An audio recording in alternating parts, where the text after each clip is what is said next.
आप सभी देशवासियों को 26 जनवरी 2024 की बहुत बहुत शुभकामनाएं। आप सभी का बेसिक लवर्स चैनल पर बहुत बहुत स्वागत है। चलिए हम लोग बढ़ते हैं पहले प्रश्न पर। 26 जनवरी 2024 को हम अपना 75वां गणतंत्र दिवस मना रहे हैं।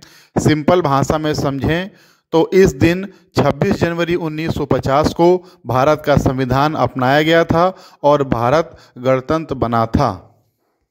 अगला क्वेश्चन है, भारत को गणतंत्र क्यों कहा जाता है? एक गणतंत्र देश वह होता है जहां किसी विशेष राज्य का प्रमुख एक निर्वाचित व्यक्ति होता है, न कि कोई वंशानुगत राजा।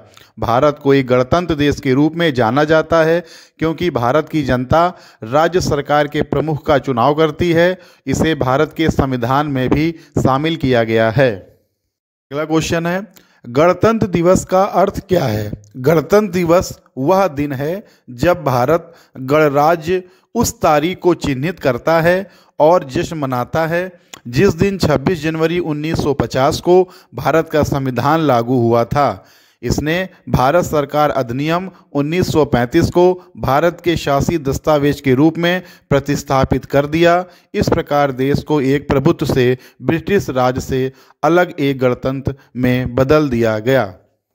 अगला है, गणतंत्र दिवस 2024 की थीम क्या है? गणतंत्र दिवस 2024 की थीम है विकसित भारत और भारत लोकतंत्र की मातृका।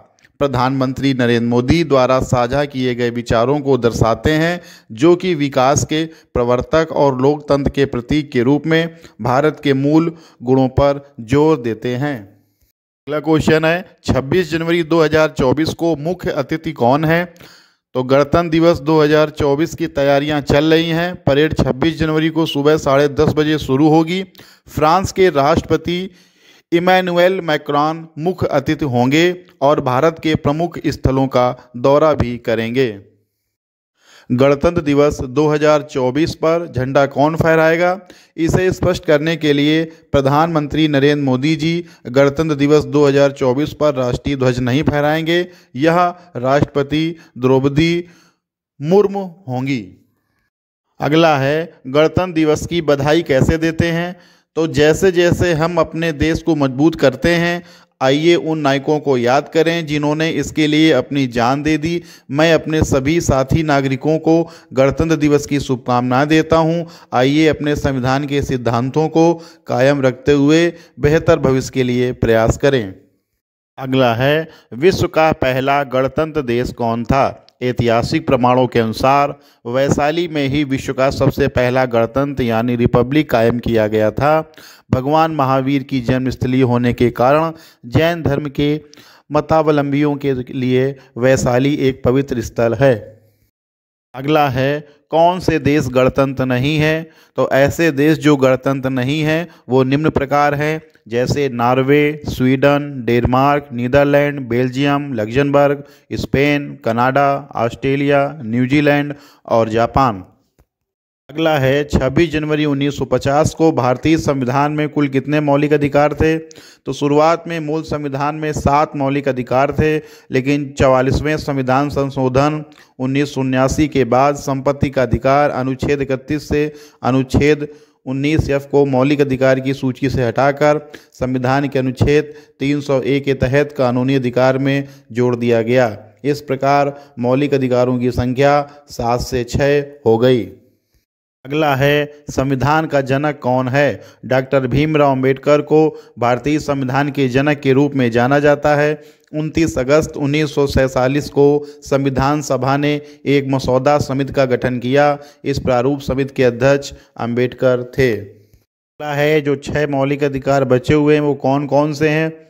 समता का अधिकार अनुच्छेद 14 से 18, स्वतंत्रता का अधिकार अनुच्छेद 19 से 22, शोषण के विरुद्ध अधिकार अनुच्छेद 23 से 24, धर्म की स्वतंत्रता का अधिकार अनुच्छेद 25 से 28, संस्कृति और शिक्षा संबंधी अधिकार अनुच्छेद 29 और 30, संवैधानिक उपचारों का अधिकार अनुच्छेद 32।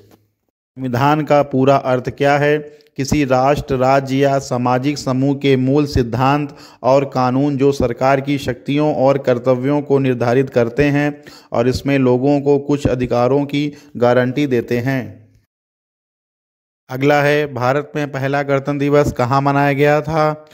तो बताते चलें कि 26 जनवरी 1950 की परेड पुराना किला के सामने इरविन एम्पी थिएटर में आयोजित की गई थी, जिसे अब मेजर ध्यानचंद नेशनल स्टेडियम के नाम से जाना जाता है। राष्ट्रपति डॉक्टर राजेंद्र प्रसाद ने परेड का निरीक्षण किया और इंडोनेशिया के राष्ट्रपति सुकर्णो मुख्य अतिथि थे। अगला है, 15 अगस्त और 26 जनवरी को झंडा फहराने में क्या अंतर होता है? ये बहुत इंपॉर्टेंट क्वेश्चन है। तो स्वतंत्रता दिवस ध्वजारोहण लाल किले की प्राचीर से किया जाता है, जबकि गणतंत्र दिवस तिरंगा राजपथ पर फहराया जाता है। झंडा उतारने का समय क्या है? राष्ट्रीय ध्वज को सूर्योदय से सूर्यास्त तक ही फहराया जाना चाहिए। राष्ट्रीय ध्वज को तेजी से फहराया जाता है, लेकिन धीरे धीरे आदर के साथ उतारा जाता है। तिरंगा फहराते और उतारते समय बिगुल बजाया जाता है। ध्वज को बिगुल की आवाज़ के साथ ही फहराया और उतारा जाता है। अगला है, संकेतों और प्रतीकों के महत्व की सूची। यदि उल्टा फहराया जाता है तिरंगा तो उसका मतलब होता है संकट का प्रतीक। यदि झंडा आधा झुका हुआ होता है तो इसका मतलब होता है राष्ट्रीय शोक का प्रतीक। यदि सफ़ेद झंडा होता है तो मतलब संघर्ष विराम का प्रतीक, और यदि लाल त्रिकोण के रूप में दर्शाया जाता है तो परिवार नियोजन के संकेत होते हैं। अगला है, राष्ट्रीय ध्वज का अपमान करने पर कौन सी धारा लगती है? तो ऐसे लोगों के खिलाफ भारतीय ध्वज आचार संहिता 2002 व राष्ट्रीय गौरव अपमान निवारण अधिनियम 1971 की धारा 2 के तहत कार्रवाई की जाएगी, जिसमें 3 वर्ष की सजा व जुर्माने का प्रावधान है, या फिर दोनों ही हो सकते हैं। अगला है, अशोक चक्र नीला क्यों होता है? राष्ट्रीय ध्वज की सफ़ेद पट्टी के मध्य में स्थित अशोक चक्र का गहरा नीला रंग आकाश और महासागर के रंग सार्वभौमिक सत्य का प्रतिनिधित्व करता है। 24 तीलियां क्या दर्शाती हैं? हिंदू धर्म के अनुसार चक्र की सभी 24 तीलियां धर्म या जीवन सिद्धांतों का प्रतिनिधित्व करती हैं। क्वेश्चन है, भारत का झंडा कितनी बार बदला गया है? तो भारत का राष्ट्रीय ध्वज तिरंगा 117 साल में 6 बार बदला जा चुका है। आखिरी बदलाव साल 1947 को हुआ था, तब से राष्ट्रीय ध्वज को तिरंगा कहा जाने लगा। अगला क्वेश्चन है, भारतीय तिरंगे का डिजाइनर कौन है? तो पिंगली वेंकैया ने जिस झंडे को तैयार किया था उसमें 3 रंग थे, जिसमें सबसे ऊपर केसरिया रंग, बीच में सफ़ेद और सबसे नीचे हरा रंग दिखाया गया था। इसके अलावा झंडे की बीच वाली सफ़ेद पट्टी पर एक चरखा दिखाया गया था। अगला है, ध्वजारोहण और झंडा फहराने में क्या अंतर है? एक तरीका है कि ध्वज को नीचे से रस्सी से खींचकर ऊपर ले जाया जाता है और फिर उसे फहराते हैं। स्वतंत्रता दिवस पर यही प्रक्रिया की जाती है, जिसे ध्वजारोहण कहते हैं। वहीं दूसरी तरीके में ध्वज ऊपर ही बंधा होता है और उसे खोलकर फहराया जाता है। गणतंत्र दिवस पर यही होता है, जिसे झंडा फहराना या फिर झंडोत्तोलन भी कहते हैं। अगला है, गणतंत्र दिवस में राष्ट्रगान कितनी बार गाया जाता है? तो भारत का राष्ट्रगान जन गण मन गणतंत्र दिवस परेड के दौरान 2 बार बजाया जाता है। गणतंत्र दिवस परेड की शुरुआत और अंत में राष्ट्रगान बजाया जाता है। आज क्वेश्चन है, भारत के प्रथम गणतंत्र अतिथि कौन थे? तो इंडोनेशिया के राष्ट्रपति सुकर्णो 26 जनवरी 1950 को भारत के पहले गणतंत्र दिवस परेड के पहले मुख्य अतिथि थे। इस प्रकार यदि मेरे द्वारा दी गई जानकारी आप सभी को अच्छी लगी हो तो प्लीज़ मेरे वीडियो को लाइक करें और मेरे चैनल को सब्सक्राइब करें। बहुत बहुत धन्यवाद।